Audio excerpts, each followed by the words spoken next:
Imagine you are driving down the highway, just minding your own business. Right, just a totally normal commute. Exactly. But suddenly, a police cruiser speeds up behind you, clips your bumper, and sends your car spinning off the road. Oh, wow. That sounds terrifying. It is. You survive, but your car is completely totaled and you are obviously furious. So you sue the police department. Which makes perfect sense. Yeah. And in your lawsuit, you claim you were driving perfectly safely and the officer was reckless, but the police officer files a response saying you were driving like a maniac. They claim you were swerving across lanes and they had to run you off the road to save lives, right? Right. So it is your word against theirs. Historically, the American legal system demands that a jury of regular citizens must listen to both sides, Yeah, they have to look at the sweaty palms of the witnesses and decide who is lying. But what if there is a dash cam video? Like a crystal clear, high-definition video that proves you actually were swerving wildly. That changes everything. Does the court still have to waste time gathering a jury to listen to your story? I mean, can a judge just look at that video and cancel the trial? The short answer is yes. A judge can absolutely cancel the trial in that scenario. Really? Just based on the video? Just based on the video. Yeah. But the rules governing exactly how, when, and why a judge can do that, well, they form the absolute bedrock of the American civil justice system. And honestly, navigating those rules is like trying to read a map written in a dead language. It really is. It terrifies a lot of law students. So true. Today, we are taking a deep dive into the incredibly dense, high-stakes world of federal civil procedure. We are looking at a landscape that is usually buried under a mountain of archaic Latin terms. Yeah, and shifting deadlines and exceptions that have their own exceptions. It feels less like justice and more like a rigid game of traps.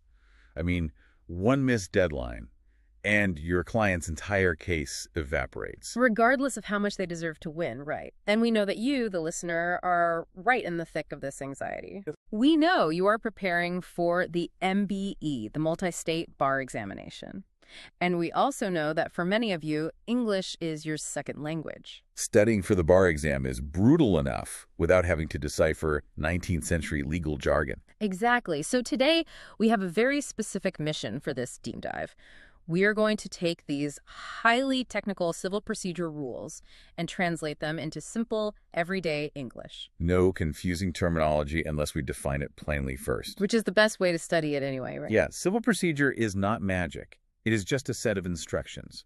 Think of it as the instruction manual for a very complicated board game. I love that analogy. If you understand the timeline of the game and you know what tools you have at each phase, the rules suddenly make perfect sense. Okay, let's unpack this. To help you visualize this game, we are going to build a tool together right now.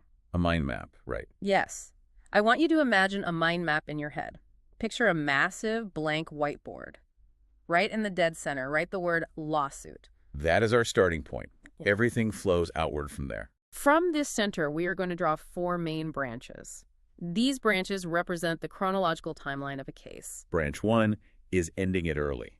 This is all the ways a lawsuit can die before a jury ever gets involved. Right. And branch 2 is the trial rules. That covers who gets to decide the facts and how we actually pick those people. Then branch 3 is stopping the jury. This is when we're in the middle of a trial, but the judge suddenly steps in, pulls the emergency brake, and takes the power away. Exactly. And finally, branch 4 is after the verdict, the post-trial cleanup phase, when someone is furious about losing. They want a do-over. And as we travel down these 4 branches, we will rely on some simple mnemonics. Right? Yeah, memory tricks. The bar examiners love to test you on whether a specific motion is due in 14 days, 21 days, or 28 days. We are going to attach stories to those numbers so they stick permanently in your brain. Let's jump right onto branch 1, ending it early. The formal legal term for this is adjudication without trial. Basically, how does a lawsuit die before a jury ever sits in the box? Let's start with Rule 41, which covers dismissals. There are really only 2 ways this happens. Either the person who started the lawsuit gives up voluntarily, or the court forces them out involuntarily. Let's look at giving up. If I sue someone and then a week later I realize I don't have the money for my lawyer, can I just say, never mind? Under Rule 41A, yes, you can voluntarily dismiss your own case. Oh, really? Just like that? Basically. Yep. But timing is the most critical factor. You have an absolute right to just file a piece of paper saying, I dropped this lawsuit, but you must do it very early. How early are we talking? You have to file that notice of dismissal before the opposing party serves you with either an answer to your complaint or a motion for summary judgment. So if I sue you and you haven't really done any legal work yet to fight back, I can just walk away. Precisely. If you do it before they answer, your voluntary dismissal is granted without prejudice. Let's freeze right there and define that. In everyday English, prejudice usually means bias or discrimination. Right, but in a courtroom, without prejudice means something totally different. I always think of it as without damage to your legal rights. Is that fair? That is the perfect translation. Yeah. It means you get a do-over. The court is saying you are legally allowed to file this exact same lawsuit against this exact same person again later. But surely the courts don't let you do that endlessly. Definitely not. Because I could bankrupt someone just by suing them, dropping it the day before they respond, and suing them again the next week. You have hit on the exact reason why the federal rules have a built-in protection mechanism. It is our first big MBE tip. Oh, the two-strike rule. Yeah, the two-dismissal rule. Here's the scenario. Strike one is your first do-over. You voluntarily dismiss it early on by filing a notice. That is strike one. And as we just established, it is dismissed without prejudice. I can try again. Right. So you gather your funds, and 6 months later, you file that identical lawsuit against me a second time. But then my key witness moves to Europe, and I panic, so I voluntarily drop the case by notice a second time. That is strike two. And strike two means you are out. Wow. Game over. Game over. The rules state that a second voluntary notice of dismissal operates as an adjudication on the merits. That is a fancy way of saying it is dismissed with prejudice. So my claim is permanently dead. It is treated legally as if I went to a full trial and the jury ruled against me. Exactly. You can never, ever sue that person for that specific claim again. That makes total sense to prevent harassment. Now, what if I want to drop the case, but I'm too slow? Like, what if the defendant has already filed an answer? Yeah, I spent $10,000 on legal fees. Then your absolute right to just walk away is gone. You cannot just file a notice anymore. Under Rule 41A2, you now have to beg the judge. So I need a court order. Yes. The judge uses their discretion to decide if dropping the case is fair to the defendant, and the judge decides whether the dismissal will be with or without prejudice. Okay, so that is the plaintiff choosing to walk away. Let's look at the dark side of Rule 41. Involuntary dismissal. This is when the court grabs the plaintiff by the collar and kicks them out the door. When does that actually happen? It happens when the plaintiff is essentially disrespecting the process. If a plaintiff files a lawsuit but then fails to prosecute it, meaning they stop returning phone calls or showing up, the defendant can ask the judge to throw it out. I'm guessing if a judge has to force you out because you are ignoring their orders, they aren't going to give you a friendly do-over. You are correct. The default rule is harsh. Unless the judge specifically writes otherwise, an involuntary dismissal is with prejudice. So it's a final, permanent loss. Yes, you cannot refile. Wait, there have to be exceptions to that? What if I file a brilliant lawsuit, but I accidentally file it in Ohio when it should have been filed in New York? The Ohio judge will dismiss it involuntarily because you're in the wrong state. Am I permanently banned from ever suing this guy just because I picked the wrong building? No, and you just nailed one of the 3 highly testable exceptions. The rules recognize that some dismissals are just procedural housekeeping. So it's not a punishment for bad behavior. Right. An involuntary dismissal is not a final loss, meaning it is without prejudice if the case is dismissed for one of 3 specific reasons. Let's list those out for the listener. First, a lack of jurisdiction. Second, improper venue. Or third, a failure to join an indispensable party.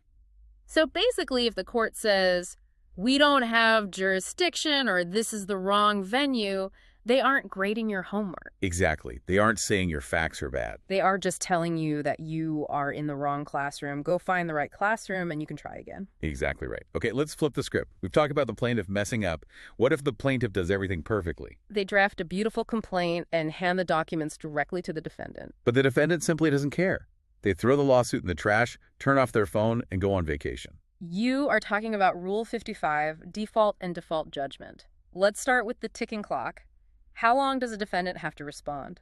A defendant has exactly 21 days from the moment they are officially served with the complaint. And if that 21-day clock runs out and there is nothing from the defendant, they are in danger of default. Here is where we need to be incredibly careful with our English vocabulary. Yes, the bar exam loves to trick ESL students with two phrases here. They sound virtually identical, but have massively different legal consequences.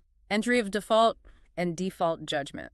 To keep them straight, you need to visualize the two-step dance. Getting money from an absent defendant is a two-step process. And you absolutely cannot skip step one. Right. Step one is the entry of default. Think of this as the court clerk officially pausing the game. The 21 days have passed. So the plaintiff just walks up to the clerk. Yeah, hands them an affidavit proving the defendant was served and says, look, the time is up. The clerk then enters a formal note on the docket. And what does that note actually do? Does the plaintiff get a check right then? No. That's the biggest misconception. An entry of default does not give the plaintiff a single dollar. So what's the point of it? All it does is close and lock the door on the defendant.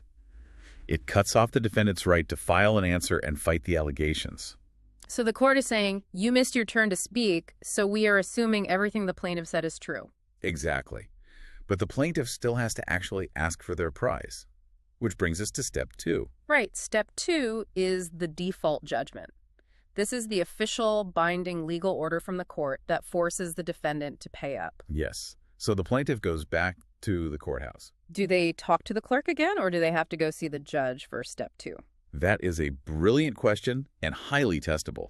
It depends entirely on what kind of money the plaintiff is asking for. Let's break that down for simple English. If the plaintiff is suing for what the law calls a sum certain, the clerk can do it. Sum certain, meaning an exact, concrete mathematical number, like a contract showing you owe exactly $10,500. Correct. There is no guesswork. The clerk looks at the contract, looks at the math, and the clerk signs the default judgment themselves. But what if the amount is a guess? If the amount is uncertain, what the law calls unliquidated damages, the clerk cannot help you.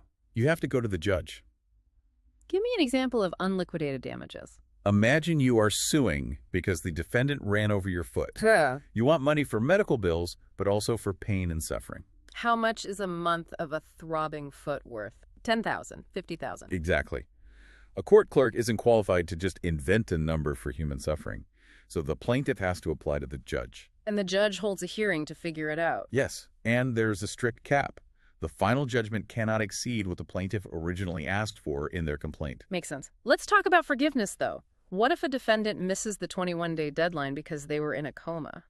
Good question. Can a defendant ever rewind the clock and fix a default? Yes, but the difficulty depends entirely on which step of the dance we are on. Okay, so what if the plaintiff has only completed step one, the entry of default?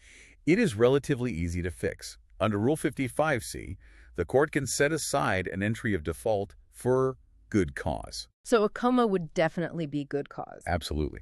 The judge will unlock the door and let them file their answer.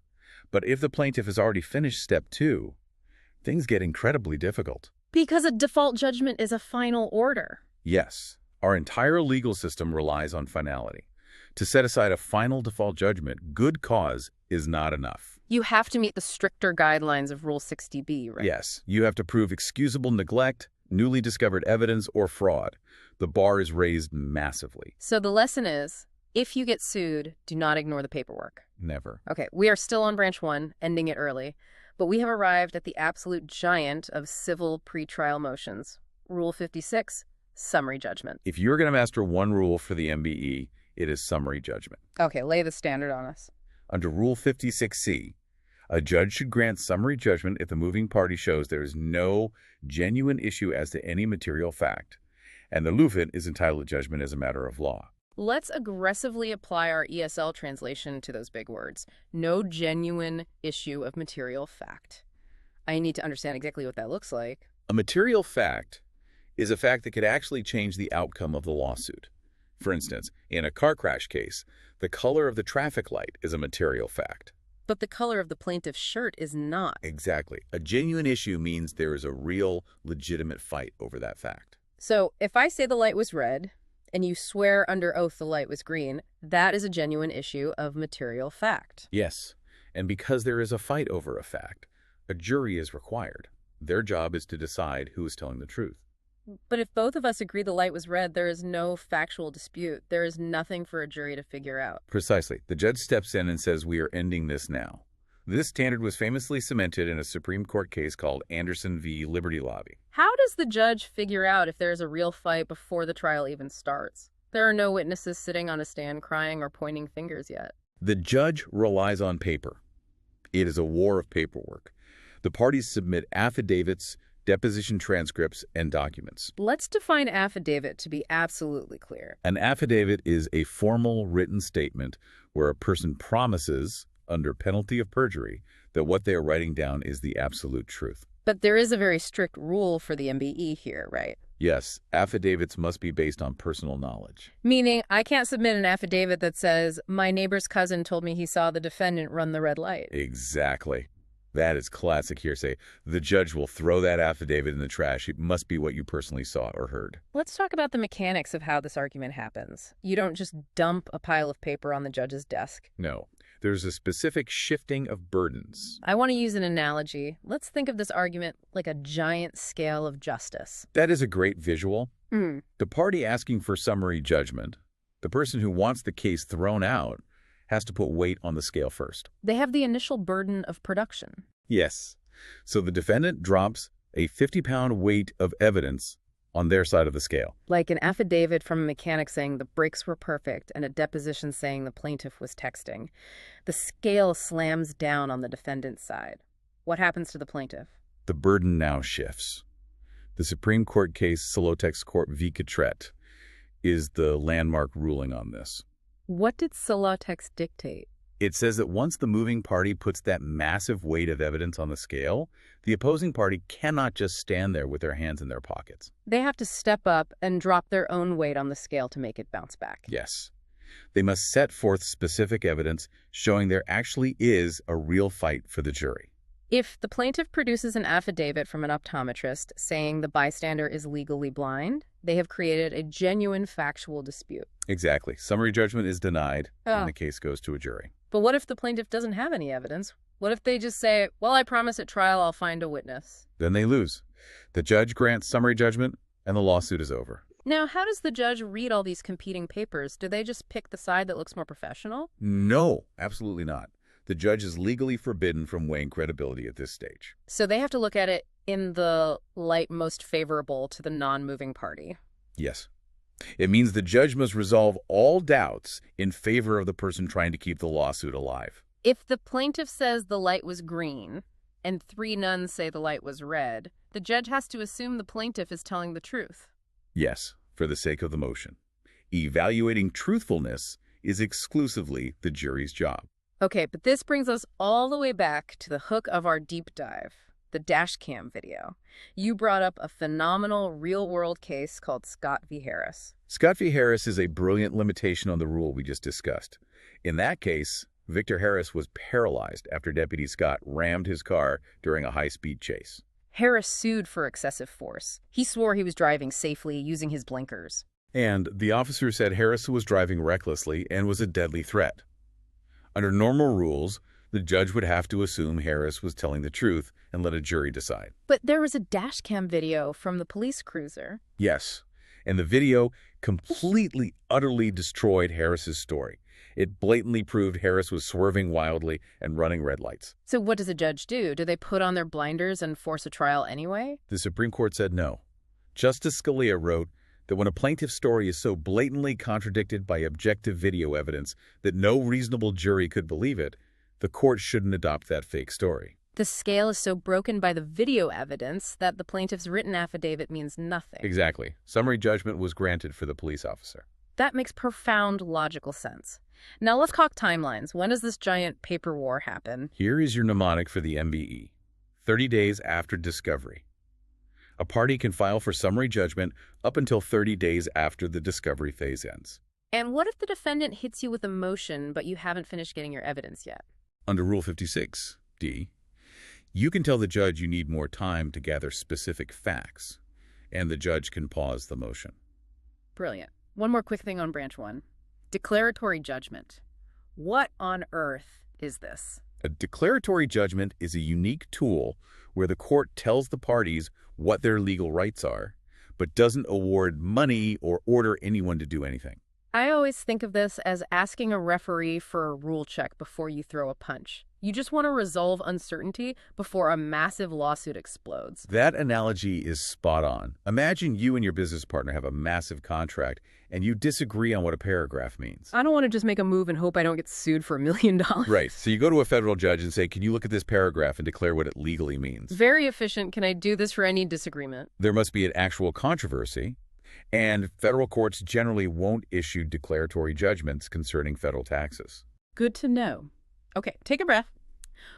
We have officially survived branch 1 of our mind map. The lawsuit did not die early. We are packing our briefcases and heading to the courthouse. Which brings us to branch 2, the trial rules. Who gets to decide the facts, and how do we pick those people? The natural assumption is that every trial gets a jury, but that's not true, is it? Not at all.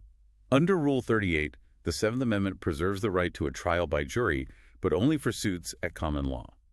It does not guarantee a jury for suits in equity. Let's break down that law versus equity split. In modern federal courts, an action at law almost always means you are asking the court to give you money. For that, you get a jury. And what about equity? Equity is when money cannot fix the problem. You are asking the court for an injunction, like ordering a neighbor to stop chopping down your trees. And because it is equity, there is no constitutional right to a jury. A judge alone decides the outcome. Correct. But here is the massive MBE trap. What if your lawsuit contains both money claims and an injunction? Do the judge and jury just split the homework? It's not about who does the work. It's about who goes first. The Supreme Court resolved this in Beacon Theaters, Inky Westover. Tell me the story of Beacon Theaters. It involved 2 movie theater companies. One sued for an injunction in equity, the other countersued for money damages in law. Both relied on the exact same underlying facts. So if the judge decides the facts for the injunction first, the jury has nothing left to do.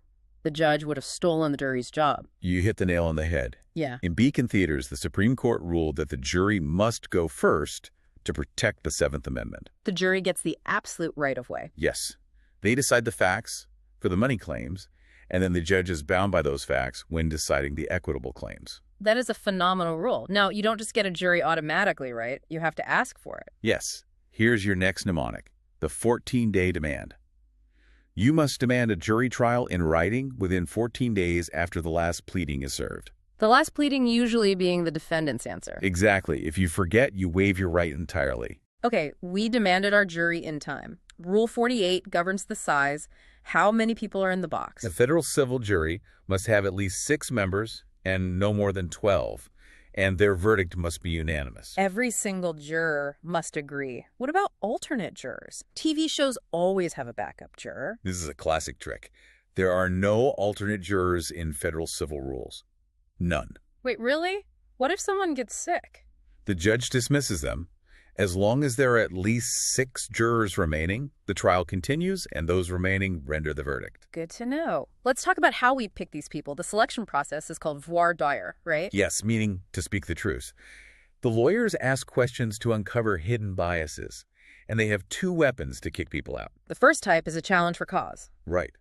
A lawyer asks the judge to remove a juror because there is a specific, legally valid reason they can't be fair, like being the plaintiff's brother-in-law. How many of those do they get? Unlimited. As long as you can prove the bias, you can keep kicking them out. What is the second weapon? The peremptory challenge. This is a free pass.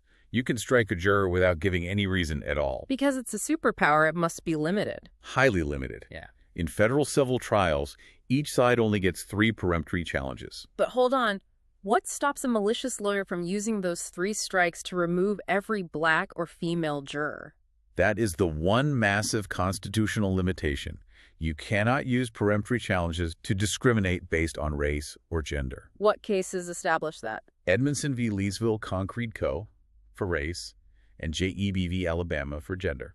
If a lawyer tries it, the other side raises a Batson challenge, right? Exactly. The judge will demand a plausible, non-discriminatory reason for the strike. If they don't believe it, the juror stays. Let's talk about the verdicts they hand down. What types are there? 3 main types. The general verdict is just a bottom-line conclusion. Plaintiff wins $50,000. Simple and clean. What's the second? A special verdict. The jury doesn't declare a winner. The judge gives them a detailed questionnaire of specific factual questions to answer. So they just act as a fact-finding machine, and the judge applies the law. What's the third? A general verdict with special interrogatories. It's a hybrid.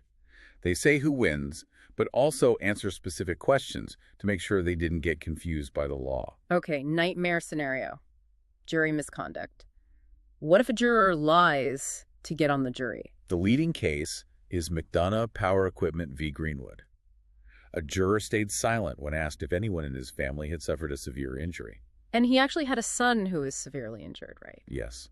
But just catching a lie doesn't automatically get you a new trial. You must prove the truthful answer would have provided a valid basis for a challenge for cause. So the lie actually has to matter. What about outside research?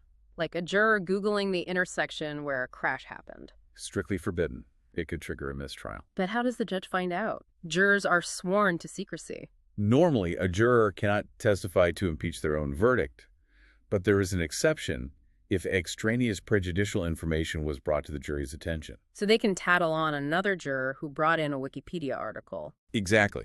What if there is no jury at all? Like in a bench trial, Rule 52. Right. The judge sits alone. But they must find the facts specially and state their conclusions of law separately in a detailed written opinion. Just to make sure the appellate courts can check their homework. Okay, one last thing on Branch 2. Prejudgment attachment under Rule 64. This is for when you are terrified. The defendant is secretly wiring all their money to an offshore bank account before the trial ends. Can I ask the judge to freeze their bank accounts? Yes, but it's an extreme tool. You have to prove a strong likelihood of success on the merits. You must justify the emergency. Okay, we have conquered Branch 2. We are moving to Branch 3. Stopping the jury. Rule 50. Judgment as a matter of law, or JMOL. Can a judge really pull the plug in the middle of a trial? Yes. Stage 1 is the mid-trial stop, Rule 50A, historically called the directed verdict. How does that happen? The plaintiff rests their case, and the defense attorney stands up and says, "There is no way a reasonable jury could look at this evidence and rule for the plaintiff. Stop the trial now." Wait, no reasonable jury could find for them. That sounds exactly like summary judgment. It is the exact same legal standard. But summary judgment is before trial on paper, and JOL is during trial with live witnesses. If the judge is watching live witnesses, can they evaluate if someone is sweating or lying? No. Huge trap for the MBE. In Reeves v. Sanderson Plumbing, the Supreme Court said the judge absolutely cannot make credibility determinations. Well, they still have to view the evidence in the light most favorable to the non-moving party. Deciding who is a liar is the jury's job. Exactly. Okay, let's say the judge denies the 50A motion. The jury deliberates, and their verdict is mind-bogglingly insane. The jury lost their minds. Is it over? No. We move to Rule 50B, the renewed motion for judgment as a matter of law. You ask the judge to overturn the verdict. This must be filed within 28 days of judgment, but there is a massive trap here. The single biggest trap in civil procedure, the A before B mnemonic. I want to say it slowly. To get a 50B, you must first ask for a 50A. Yes. If you forgot to stand up and ask for a 50A directed verdict before the jury deliberated, you are permanently banned from asking for a 50B after the verdict. Wow. Even if the verdict is complete garbage, the appellate courts won't save you. No. Cases like Catlett and Firestone Tire make this clear. The initial 50A motion acts as a constitutional warning shot to protect the jury's power. Write A before B in bold on your mind map. Okay, Branch 4.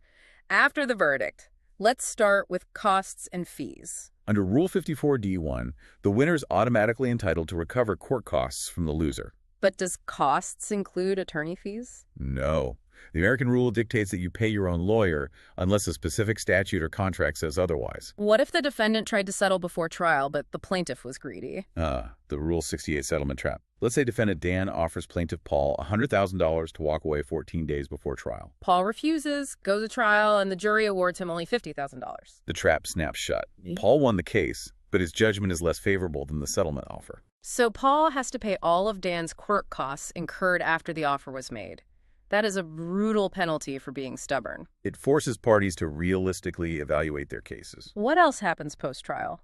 Deadlines for fixing mistakes. The 28-day rule, motions to alter or amend a judgment under 59E, amend judge's findings under 52B, or get a completely new trial under 59B, all share the exact same 28-day deadline. Why would a judge order a new trial? Severe prejudicial error of law, newly discovered evidence that couldn't have been found earlier, or severe jury misconduct. What if the judge just made a tiny mistake? The harmless error rule. Rule 61 says the court must disregard errors that do not affect substantial rights, minor Mistakes don't count. Let's tackle the final reason for a new trial. The money is outrageously wrong. What if the jury awards $50 million for a broken pinky? The judge will find the verdict excessive and use a tool called remittiture. So the judge just crosses out the number. Not exactly. The judge offers the plaintiff a choice. Voluntarily accept a reduced, reasonable amount, or we throw out the verdict and do a new trial. So remittiture is reducing the award by threatening a new trial. What if the jury only awards $10 for a paralyzed plaintiff? That brings us to additure. Can the judge force the defendant to pay more money to avoid a new trial? No, never. Here is the mnemonic. R is right. A is against the rules. Exactly. Remittiture is allowed in federal court. Additure is strictly banned. A federal judge can shrink a verdict, but they are completely powerless to enlarge it. Why? It goes back to the Seventh Amendment. Shrinking the verdict is still within the boundaries of what the jury authorized, but adding money is creating a factual finding the jury never agreed to. That is a profound distinction. It protects the mathematical boundaries set by the jury. R is right. A is against the rules. And with that, we have completed the mind map. Let's do a quick lap. Branch 1, ending it early. Voluntary and involuntary dismissals, the two-strike rule. Default judgments, the two-step bans. And summary judgment, the scale analogy, Scott v. Harris, 30 days. Branch 2. The trial. Law versus Equity, Beacon Theaters. The 14-day jury demand. 6 to 12 jurors unanimous. Unlimited cause challenges. 3 peremptory challenges protected by Batson. Branch 3. Stopping the jury. JMOL under Rule 50. The mid-trial stop and the massive A before B trap. Branch 4. Post-trial. The Rule 68 trap. The 28-day rule for new trials. Harmless error and a remittiture is allowed. Additure is banned. If we pull back, this whole system is a delicate engine balancing efficiency with a citizen's constitutional right to be heard by their peers. Exactly. And I want to leave you with a final thought as you prepare for the MBE. Think about why additure is banned. Yeah, what does that say about the DNA of our legal system? It reveals a deep-rooted fear of judicial overreach. The system would rather force a whole new trial than let one government official arbitrarily dictate how much money a citizen owes. The jury is the ultimate firewall. It is a brilliant firewall. Thank you for joining us on this deep dive. Mastering these rules is just about drawing that map in your head and remembering the timeline. You have the tools. Good luck on your preparation.